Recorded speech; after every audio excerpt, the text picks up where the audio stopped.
Good evening, everyone. We are going to continue with First Nephi chapter 2. Lehi takes his family into the wilderness by the Red Sea. They leave their property. Lehi offers a sacrifice to the Lord and teaches his sons to keep the commandments. Laman and Lemuel murmur against their father. Nephi is obedient and prays in faith. The Lord speaks to him, and he is chosen to rule over his brethren about 600 BC. For behold, it came to pass that the Lord spake unto my father, yea, even in a dream, and said unto him, Blessed art thou, Lehi, because of the things which thou hast done, and because thou hast been faithful and declared unto the people the things which I commanded thee. Behold, they seek to take away thy life. And it came to pass that the Lord commanded my father, even in a dream, that he should take his family and depart into the wilderness. And it came to pass that he was obedient upon the word of the Lord.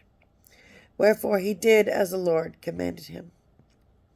And it came to pass that he departed into the wilderness.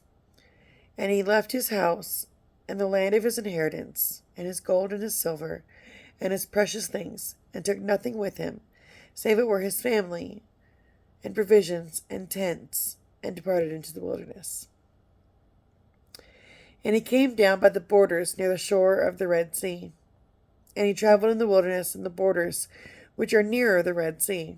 And he did travel in the wilderness with his family, which consisted of my mother Sariah, and my elder brothers, Laman, Lemuel, and Sam.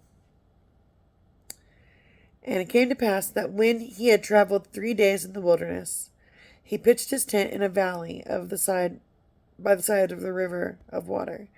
And it came to pass that he built an altar of stones and made an offering unto the Lord, and gave thanks unto the Lord our God. And it came to pass that he called the name of the river Laman, and it emptied into the Red Sea. And the valley was in the borders near the mouth thereof. And when my father saw that the waters of the river emptied into the fountain of the Red Sea, he spake unto Laman, saying, Oh, that thou mightest be like unto this river, continually running into the fountain of all righteousness.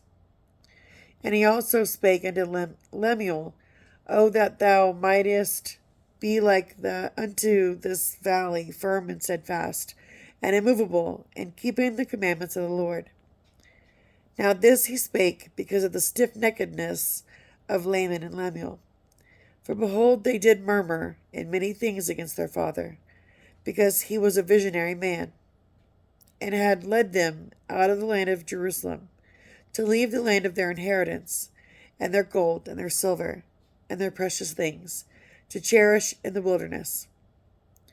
And this, they said, he had done because of the foolish imaginations of his heart. And thus Laman and Lemuel, being the eldest, did murmur against their father. And they did murmur because they knew not the dealings of that God who had created them. Neither did they believe that Jerusalem, that great city, could be destroyed, according to the words of the prophets. And they were like unto the Jews who were at Jerusalem, who sought to take away the life of my father. And it came to pass that my father did speak unto them in the valley of Lemuel with power, being filled with the Spirit, until their frames did shake before them. And he did confound them, that they durst not utter against him. Wherefore they did as he commanded them. And my father dwelt in a tent. And it came to pass that I, Nephi, being exceedingly young, nevertheless being large in stature, and also having great desires to know of the mysteries of God, before I did cry unto the Lord, and behold, he did visit me. And he did soften my heart, that I did believe all the words which had been spoken by my father. Wherefore I did not rebel against him like unto my brothers. And I spake unto Sam, making known unto him the things which the Lord had manifested unto me by his Holy Spirit. And it came to pass that he believed in my words. But behold, Laman and Lemuel did not hearken hearken unto my words. And being grieved because of the hardness of their hearts, I cried unto the Lord for them. And it came to pass that the Lord spake unto me, saying, Blessed art thou, Nephi, because of thy faith, for thou hast sought me diligently with lowliness of heart. And inasmuch as ye shall keep my commandments, ye shall prosper, and shall be led to the land of promise, yea, even a land which I have prepared for you, yea, a land which is choice above all other lands.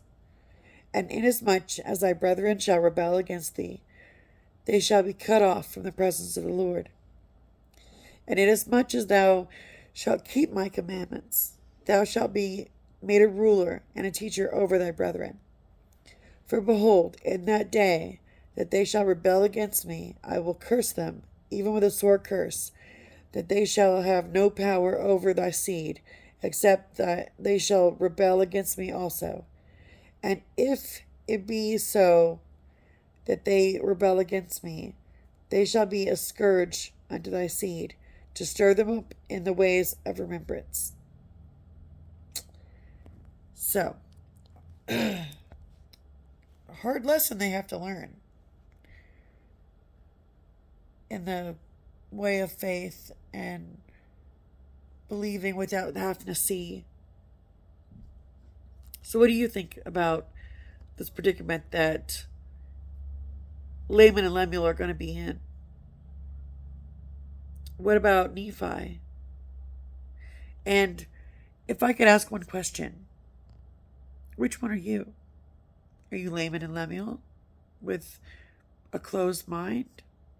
Or do you want to learn more like Nephi? Tune in next time for more from the Book of Mormon, because it is going to get really good. I promise. Thank you for tuning in, and see you next time.